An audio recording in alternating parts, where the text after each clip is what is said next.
فارسی رضی اللہ تعالیٰ عنہ سے کہا یار بڑے دنوں کے بعد آئے ہو تو یہ تو بتاؤ میرے اندر کوئی غلطی تو نہیں؟ میں حکومت کر رہا ہوں، لوگ سارے عدل انصاف کی باتیں بتا رہے ہیں، میرے تقوی کی باتیں سنا رہے ہیں، کوئی غلطی؟ حضرت سلمان فارسی رضی اللہ تعالیٰ عنہ کہنے لگے بالکل غلطی ہے، عمر تمہارے اندر بڑی شدید ہے، مجھے بڑی ناپسند ہے اور شدید قسم کی غلطی ہے، نہیں ہونی چاہیے تھی۔ حضرت عمر فرمانے لگے بولو۔ عرض کی مدینہ کیا پورے 22 لاکھ مربع میل میں سب جگہ غربت ختم ہو گئی ہے؟ حضرت عمر کہنے لگے نہیں، تو فرمانے لگے مجھے پتہ چلا ہے کہ جب تمہارے پاس دوپہر کا کھانا آتا ہے تو سالن کے ساتھ چٹنی بھی آتی ہے، یہ غلطی نہیں؟ تمہاری حکومت میں 22 لاکھ مربع میل 24 لاکھ مربع میل سارے بندے پیٹ بھر کے روٹی کھانے لگے ہیں؟ عرض کی نہیں۔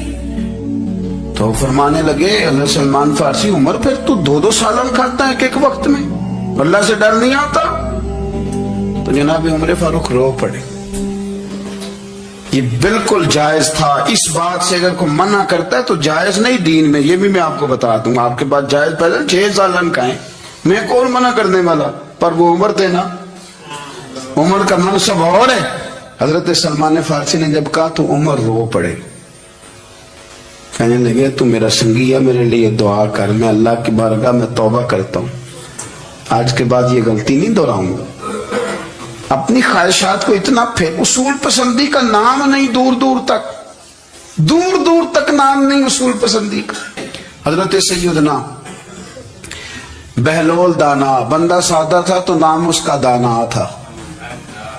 آپ بیٹھے تھے تو ہارون رشید کا لشکر آنے لگا تو وہ ایک بندہ دوڑا آیا، کہنے لگا بابا رستے سے اٹھ جا، ہارون رشید آ رہا ہے۔ تو آپ فرمانے لگے تو غلام ہے نا، تو نے ڈیوٹی کر دی ہے نا، اطلاع دے دیا، میری مرضی اٹھوں چاہے نہ اٹھوں، تیری ڈیوٹی پوری ہو گئی، تو جا تیرا کام ہو گیا۔ کہنے لگا بادشاہ میں اس کے غلام ہوں، تو ناراض ہوگا، تو اٹھ جا۔ تو بادشاہ کہنے لگا تو اس کا غلام ہے تو وہ میرے غلام کا غلام ہے، اور اگر تجھے زیادہ دقت ہو تو اسے جا کے بتا دینا، بے شک میں کو ڈرتا نہیں اس سے۔ ہارون رشید کو جا کے بتایا کہ وہ سادہ سا بابا ہے، تو وہ کہتا ہے کہ ہارون رشید میرے غلام کا غلام ہے، تو ہارون رشید بھی ناراض ہوا، کہنے لگا پتہ کر لیتے۔ جا کے پوچھا یہ تم نے کیا کہا غلام کے غلام؟ تو آپ فرمانے لگے بادشاہ سچ بتا تو اپنے نفس کا غلام نہیں، تو نفسانی خواہشات کا بتا تو غلام نہیں، تو دوسرے بادشاہ کا جس طرح کا تخت اور تاج دیکھتا ہے اس طرح کا بنوا کے رکھ نہیں لیتا، تو غلام ہے کہ نہیں نفس کا؟ بادشاہ چپ کر گیا، فرمانے لگے تو نفس کا غلام ہے اور نفس میرا غلام ہے اور میری مرضی پہ چلتا ہے، تو اب بول تو غلام کا غلام ہے کہ نہیں؟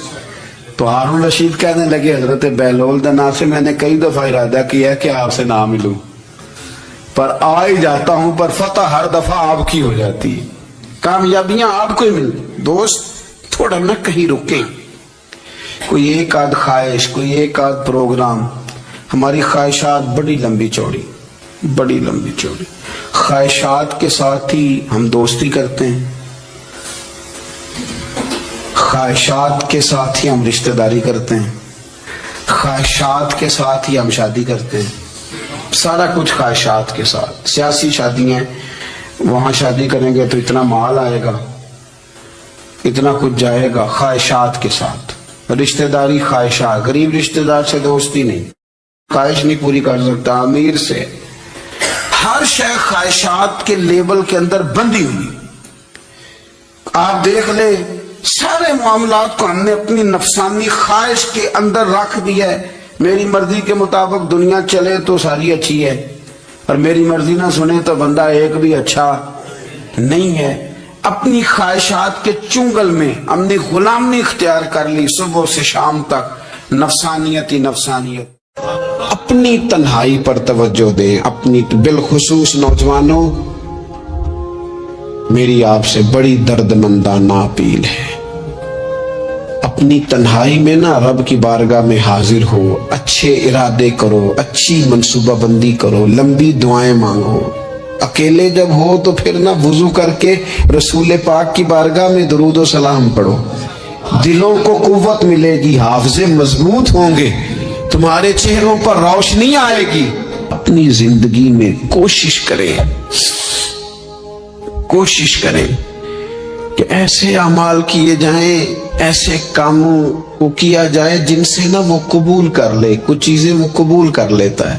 اچھی نیت میں لپیٹ کر عمل کیا جائے تو قبول ہے، اور عمل کر کے نا پھر اس سے ڈرا جائے تو پھر قبول ہے. پھر خوف کیا جائے کہ چونکہ بارگاہ بڑی ہے تو پھر قبول ہے.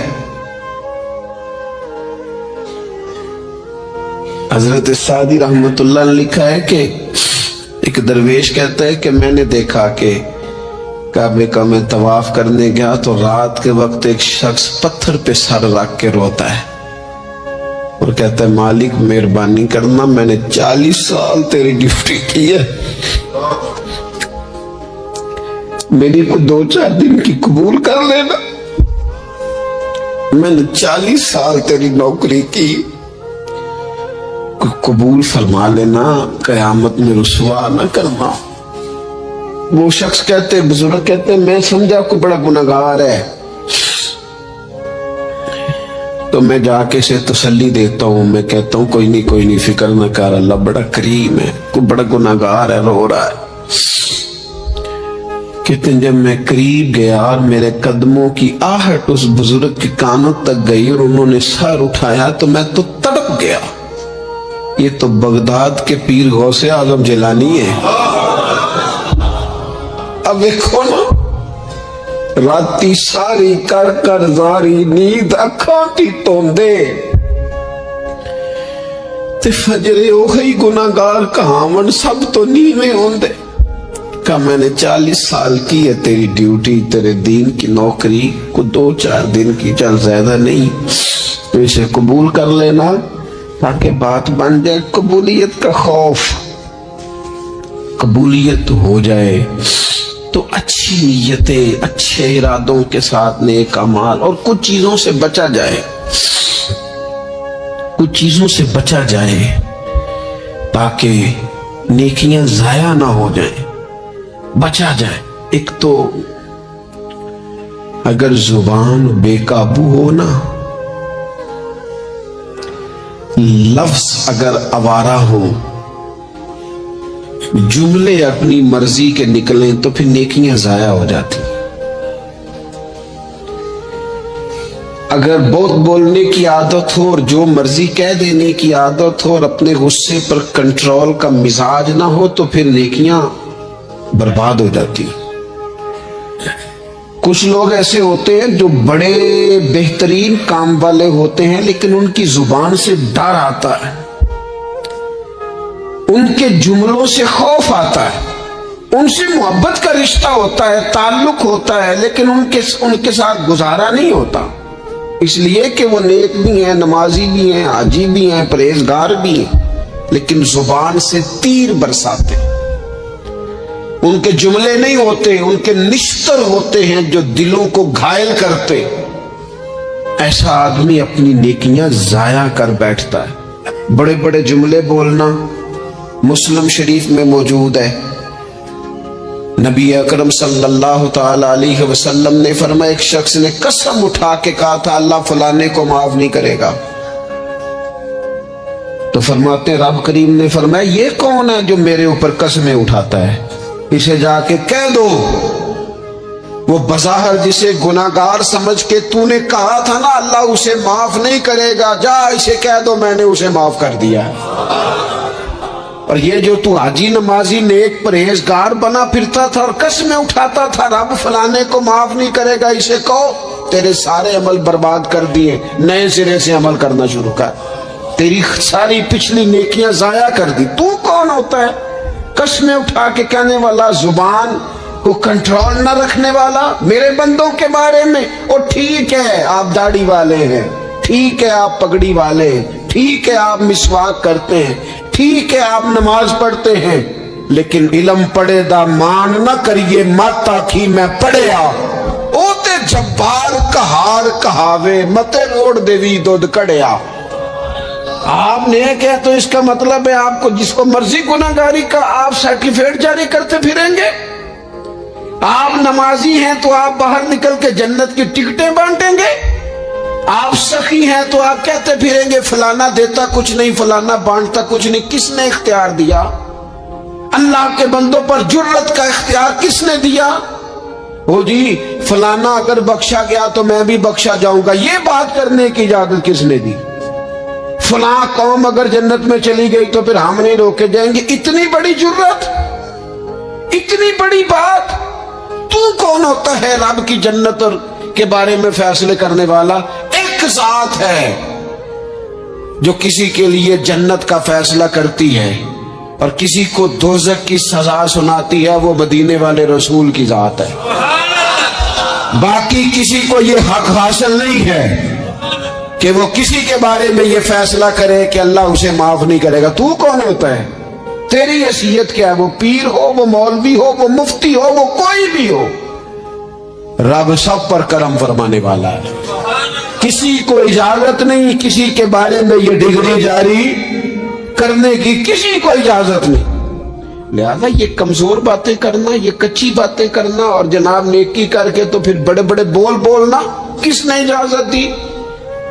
میں منبر پہ بیٹھا ہوں اور مجھے سالوں بیت گئے تبلیغ کا کام کرتے، میں ایسے لوگوں کو جانتا ہوں جن کا بالکل نام نہیں آتا لیکن انہوں نے اپنی زندگی میں کروڑوں روپے راہ خدا میں خرچ کیے، ان کا کہیں ذکر نہیں، کہیں انہوں نے تذکرہ نہیں کیا، لیکن وہ ہر روز رات کو اٹھ کے تہجد پڑھتے۔ انہوں نے کبھی کسی کو نہیں بتایا، لیکن جب وہ اپنی تسبیح نکالتے ہیں تو انہیں توفیق دیتا ہے کائنات کا مالک کہ پڑھ میرے رسول پہ درود پاک، اور وہ لاکھوں کی تعداد میں پڑھ گزرتے، انہیں توفیق دی ہے رب نے، لیکن انہیں اپنی زبان سے یہ باتیں کبھی بیان نہیں کی۔ میں جانتا ہوں ایسے لوگوں کو میرے عزیزوں، اپنی زندگی میں بڑا بول نہیں۔ ایک بڑی نیک خاتون ہے، پاک باز ہے، حضور علیہ السلام کی بارگاہ میں حاضر ہیں، تو انہوں نے صرف اتنا لفظ کہہ دیا کہ یہ فلانی بی بی کا قد چھوٹا ہے، حالانکہ یہ کوئی بڑی بات نہیں، لوگ کہہ دیتے ہیں۔ اور ہمارے ہاں تو جب کوئی تنقید کرنے پہ آتا ہے تو جو من میں آتا ہے کہہ دیتا ہے، یہ جی اس بی بی کا قد چھوٹا ہے، اتنے لفظ کہہ دیے۔ تو نبی اکرم صلی اللہ تعالی علیہ وسلم نے فرمایا یہ جو تم نے بات کی ہے نا، اگر تمہارے یہ جملے میں میٹھے پانی والے سمندر میں ڈال دوں تو وہ سمندر کڑوا ہو جائے گا۔ تم نے کسی پر تنقید کی، کسی کے قد پر اعتراض کیا،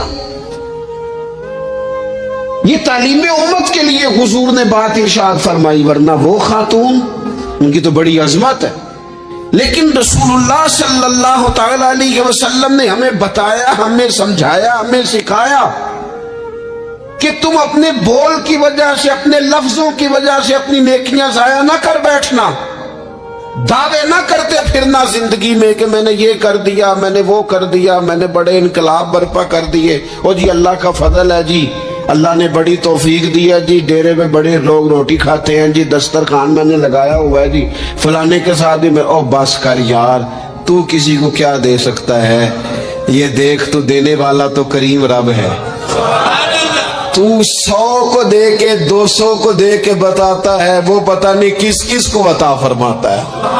حضرت ابراہیم خلیل علیہ السلام بغیر مہمان کے روٹی نہیں کھاتے تھے۔ ایک دن مہمان آیا، یہ نبیوں کی شان ہے، پیغمبروں کی شان ہے۔ ایک دن مہمان آیا تو فرمانے لگے بسم اللہ پڑھ، وہ کسی اور نظریے کا تھا، نہ پڑھ سکا، فرمانے لگے جا کہیں اور روٹی کھا لے، اگر نہیں پڑھتا تو اٹھ کے چلا گیا۔ تو رب کریم نے فرمایا خلیل کتنی عمر ہو گئی اس بندے کی؟ مالک بوڑھا ہو گیا ہے، فرمایا اس نے کبھی میرا نام نہیں لیا، میں نے تو ٹکر کبھی بند نہیں کیا، میں نے تو نہیں کبھی بند کیا، میں تو دیتا ہوں، عطا کرتا ہوں۔ یہاں لوگ کہتے ہیں جا تیری تنخواہ کاٹی گئی، یہاں لوگ کہتے ہیں جا تیرے اتنے دن کے فلاں معاملات ختم ہو گئے، جا نکل ادھر سے، میں دیکھتا ہوں کون تجھے روٹی پہ رکھتا ہوں، بس کر، واللہ خیر الرازقین، رزق دینے والا اور بہتر دینے والا میرا رب کریم ہے۔ اس لیے بڑے جملے نہیں، میرے نبی اکرم صلی اللہ تعالی علیہ وسلم نے فرمایا بے شک بڑے بول اور بری عادتیں تمہارے نیک اعمال کو اس طرح بگاڑ دیتی ہیں جس طرح سرکہ شہد کو بگاڑ دیتا ہے۔ لہذا میرے دوستو، عمل کرنا ہے پر اسے چھپانا ہے، کیونکہ جس چیز کو بندہ چھپاتا ہے نا اسے قیمتی سمجھتا ہے۔ میرا دل کرتا ہے میں یہ بات روز کروں، مجھے پیاری بڑی لگتی ہے، روز کروں یہ بات۔ پاک رسول کی پاک اولاد، عزت والے نبی کا عزت والا گھرانہ، امام زین العابدین، اتنے اتنے موٹے موٹے پشت پر نشان تھے، موٹے موٹے۔ غسل دیا جا رہا تھا تو ساری کمر موٹے موٹے داغ۔ آج کل پیر کا چہرہ بھی نورانی ہونا بڑا ضروری ہے نا، نورانی ہونا۔ او حضرت بلال بھی بڑے ہی پیر ہیں، اگرچہ حبشی النسل ہیں پر بڑے پیر ہیں۔ لہذا یہ کچھ چیزیں ایسی ہیں جو لوگوں نے اپنی مرضی سے طے کر لی ہیں۔ اس میں شک نہیں کہ حضور نے فرمایا ہے کہ جسے دیکھ کے رب یاد آئے وہ اللہ کا ولی ہے، لیکن صرف گورے رنگ دیکھ کے رب یاد نہیں آتا، رنگ سانولا بھی ہو پر رب کے انوار برس رہے ہوں تو رب یاد آ ہی جاتا ہے۔ اور میرے دوست، یہ ذرا بات کو سمجھنا اور اسے یاد رکھنا، اتنے اتنے موٹے پشت پر نشان، غسل دیا جا رہا ہے۔ لوگوں نے بیٹے سے پوچھا یہ حضرت صاحب کو کیا ہے؟ تو والد وہاں آرام فرما ہے جہاں غسل دیا جا رہا ہے۔ تو امام باقر رو پڑے، کہنے لگے میرے ابا جی نا اپنی پشت پر تھیلے رکھ کے نا اناج کے، کس کی بات کر رہا ہوں؟ حسین ابن علی کے بیٹے کی، کربلا میں بچنے والے میرے امام کے ایک صاحبزادے پشت پر بوریاں رکھ کے غریبوں کے گھروں میں پہنچا کے آتے۔ وہ صاحبزادہ صاحب آپ کہاں ہوتے تھے؟ فرماتے میں کہتا تھا میں نہ دے آؤں، فرماتے تھے نہیں، اگر تو دے جائے گا اس غریب کا مجھے نام بھی بتانا پڑے گا جس کو میں لنگر دیتا ہوں۔ یہ میرا اور میرے رب کا راز ہے، میں اس ماڑے بندے کو رسوا کر دوں جس کی صرف بیٹیاں ہی بیٹیاں، اسے رسوا کر دوں جو بیچارہ۔ فرمایا وہ مجھے بتاتے نہیں تھے، بڑھاپے تک پشت پر بوجھ رکھ کے انہوں نے نبی پاک کی امت کے گھروں تک پہنچایا ہے۔ میرے اسا فرمایا کرتے تھے کسی کی بیٹی کی شادی کرانی ہے پھر خود نہیں شادی پہ جانا۔ حضور کیوں؟ فرمانے لگے بچی کا باپ تو موسم کے پیچھے ہی بھاگتا رہے گا، خود نہ جانا، بس ٹھیک ہے پیچھے پیچھے رہنا، سامنے نہ آنا، پیچھے۔ میرے دوست کبھی بھی کوئی بڑا بول نہیں، اس سے نیکیاں۔ اور پھر ایک اور بات، دل اگر صاف نہ ہو تو بھی مالک نیکیاں قبول نہیں کرتا۔ پاک ہومے تے پاک ہی ملدا ہی تے بنا پاکوں پاک نہیں ملدا۔ اے سارے وجود دے تون دے نالوں اکو تولا ہے ٹکڑا دل دا۔ یہ جو پاکیزگی ہے نا دل کی، یہ نہ ہو تب بھی نیک اعمال اس کی بارگاہ میں قبول نہیں ہوتے۔ نیک اعمال کی قبولیت کے لیے دل کا صاف ہونا، کشادہ ہونا، کھلا ہونا یہ بھی ضروری ہے۔ دل میں بوجھ ہو، عداوت ہو، حسد ہو، لوگوں کے لیے کینہ بھرا ہوا ہو اور اعمال قبول ہو جائیں نہ، اس کریم کے کچھ فیصلے ہیں، وہ اعمال کی قبولیت کے آداب بتاتا ہے۔ وہ کہتا ہے میری مرضی سے کرو گے تو میں قبول کروں گا۔ حدیث پاک آپ کو صحیح مسلم میں ملے گی۔ نبی پاک صلی اللہ تعالی علیہ وسلم فرماتے سوموار اور جمعرات والے دن لوگوں کے اعمال اللہ کی بارگاہ میں پیش کیے جاتے۔ دو مسلمانوں کے دو بھائیوں کے اعمال رب کی بارگاہ میں پیش کیے جاتے ہیں۔ اعمال ہیں، نیک اعمال ہے، نیکی ہے، نماز ہے، روزہ ہے، حج ہے، زکوٰۃ ہے، صدقات ہے۔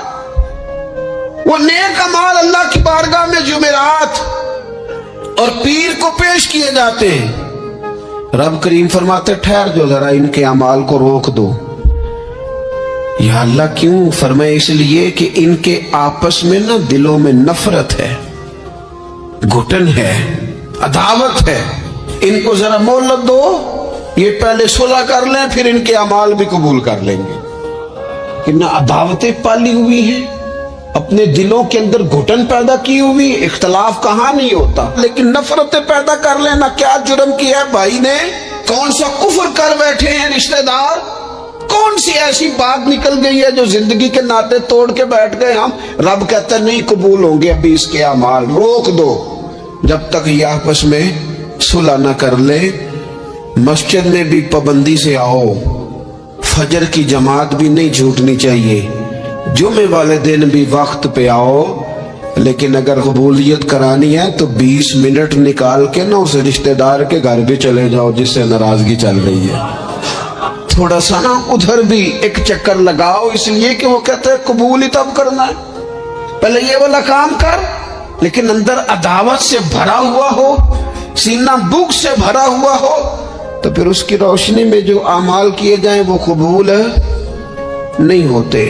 قرآن مجید فرقان حمید نے ایک اور وجہ بھی بیان کی ہے، فرمایا نہیں قبول کریں گے.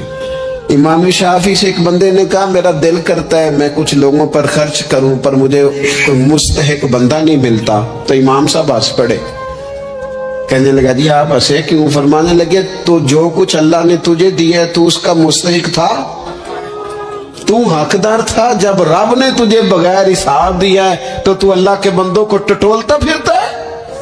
تو کہتا میں پتہ کروں یہ حقدار ہے کہ نہیں، اور تو اس کے رستے میں بے حساب دے، رب بھی تجھے بے حساب ہی عطا فرمائے گا. تو ڈھونڈتا اور ٹٹولتا پھرتا ہے. قرآن مجید نے کہا بڑے بڑے صدقے دینے والوں، خیرات کرنے والوں، اللہ کے رستے میں خرچ کرنے والوں، ایک بات کا خیال رکھنا، تم نے دیا بندے کو ہے پر دیا ہے اللہ کی راہ میں، اللہ کی رضا کے لیے. یا ایھا الذین آمنوا لا تبطلوا صدقاتکم بالمن والعذا. اے ایمان والو اپنے صدقے ضائع نہ کر لینا. اور یہ قرآن مجید کے لفظ ہیں. کس طرح؟ بالمن والعذا. فرمایا احسان جتلا کر اور تکلیف دے کر. اپنے صدقات ضائع نہ کر لینا، اپنی زکوٰۃ ضائع نہ کر لینا، اپنے فطرانے ضائع نہ کر لینا. بالمن والعذا. یہ جو دو جملے ہیں قرآن مجید کے، یہ اس عنوان پر حرف آخر ہے. جب بندہ کسی کو احسان جتلا دیتا ہے تو تکلیف خود بخود ہو جاتی ہے. بالمن والعذا. تم نہ احسان جتلا کر والعذا اور تکلیف دے کر اپنے صدقات کو ضائع نہ کر لینا، احسان نہ جتلانا. تمہارے صدر الشریعہ بدرو طریقہ مولانا امجد علی صاحب اعظمی رحمۃ اللہ لکھا ہے اگر تمہارے بھائی علیحدہ ہے اور وہ کمزور ہو گیا، اسے زکوٰۃ لگتی ہے. بہن غریب نہیں ہے، ماڑی ہے، اسے زکوٰۃ لگتی ہے. ماموں میں، چاچوؤں میں، ادھر ادھر اگر کوئی غریب ہے قریبیوں میں اور مستحق ہے زکوٰۃ کا تو فرماتے ہیں اسے بتاؤ نا کہ میں تمہیں زکوٰۃ دے رہا ہوں. اس کے گھر جاؤ، اسے کہنا یہ میری طرف سے بچوں کے کپڑے لے لینا، اسے کہنا یہ پیسے میری طرف سے بچوں کی عیدی ہے، مٹھائی کا کہہ کے دے آؤ. اسے بتانا نہ، کیوں کہ اسے تکلیف ہوگی. احسان جتلا کر تکلیف نہ دو، ماڑا تو پہلے بڑی تکلیف ہے. غریبی نے تو بذات خود بڑی آزمائش پیدا کر دی ہے. سب روگاں دا روگ محمد جس دا نام غریبی. ایک کانڈ بلا کے لنگ جاندے نے رشتے دار قریبی. یہ تو بذات خود ایک آزمائش ہے. مزید تکلیف نہ دو کسی کو. احسان جتلاتے ہو، بتاتے ہو، فوٹو بازی کرتے ہو، دعوے کرتے پھرتے ہو. سنے صحیح مسلم میں حدیث ہے نبی اکرم صلی اللہ تعالی علیہ وسلم نے اتنا سخت حکم بیان فرمایا. حضور فرمانے لگے اللہ تعالیٰ قیامت کے دن 3 قسم کے لوگ ایسے ہیں، نہ ان سے کلام کرے گا، نہ انہیں پاک فرمائے گا، نہ ان کی طرف نگاہ ہی کرے گا. یا رسول اللہ صلی اللہ تعالی وسلم جلدی بتائیے یہ کون ہے؟ تو حضور فرمانے لگے ایک وہ شخص جو تکبر کے طور پر، دل میں تکبر ہو، تکبر کے طور پر اپنی تہمت کو یا اپنی شلوار کو ٹخنوں سے نیچے لٹکائے کہ پتہ چلے میرے پاس بڑا کپڑا ہے، تکبر کے طور پر. دوسرا حضور علیہ الصلوۃ والسلام نے فرمایا جھوٹی قسمیں کھانے والا بندہ. اور تیسرا حضور فرماتے ہیں جو احسان جتلاتا ہے نا، نہ رب کریم اس کی طرف نگاہ کرم کرے گا، نہ اسے پاک کرے گا، نہ قیامت کے دن اس سے کبھی کلام فرمائے گا. ایسے لوگوں کی نیکیاں اللہ قبول نہیں فرماتا. اور ایک حدیث پاک اور سنیے، صحیح بخاری میں موجود ہے. اللہ کے پیارے رسول صلی اللہ تعالی علیہ وسلم، یہ اگر ناراض نہ ہو تو نوجوان ذرا غور کریں میری بات پر. میں ظاہر ہے معاشرے کا حصہ ہوں، سوسائٹی میں رہتا ہوں، کچھ چیزوں کو میں قریب سے جانتا ہوں. پتہ ہے بندہ نیک کون ہوتا ہے؟ جس کی تنہائی نیک ہوتی ہے، جو اکیلے میں نیک ہوتا ہے. تنہائی جس کی پاک صاف ہوتی ہے، اصل میں وہ بندہ نیک ہوتا ہے. ہمارے ہاں نا بالخصوص نوجوان نسل سے کہوں گا، تمہارے پاس سہولت آئی ہے موبائل کی، تمہارے پاس سہولت آئی ہے انٹرنیٹ کی، لیکن دیکھنا اس کی وجہ سے کہیں تمہاری تنہائی ناپاک نہ ہو جائے. دیکھنا اس کی وجہ سے کہیں تمہارا وہ اکیلے میں جو تمہارا رب رسول سے رشتہ جوڑنا چاہیے تھا، سجدے کا نور ہونا چاہیے تھا، اچھی منصوبہ بندی کرنی چاہیے تھی، وہ میلا کچیلا نہ ہو جائے. تنہائی جس بندے کی پاک ہوتی ہے وہ نیک ہوتا ہے. محفل میں تو ساری اچھی اچھی باتیں کرتے ہیں، محفل میں تو سارے لوگ ہی نیک ہوتے ہیں. یہ صحیح بخاری میں حدیث ہے. نبی اکرم صلی اللہ تعالی علیہ وسلم نے فرمایا میں اپنی امت کے کچھ ایسے لوگوں کو جانتا ہوں جو قیامت کے دن تہامہ پہاڑ کے برابر نیکیاں لے کے آئیں گے. تہامہ پہاڑ تھا ایک بڑا سفید رنگ کا، اس پہاڑ کے برابر وہ نیکیاں لے کے آئیں گے، لیکن فرمایا اللہ تعالیٰ ان کی نیکیوں کو ہوا میں اڑا دے گا.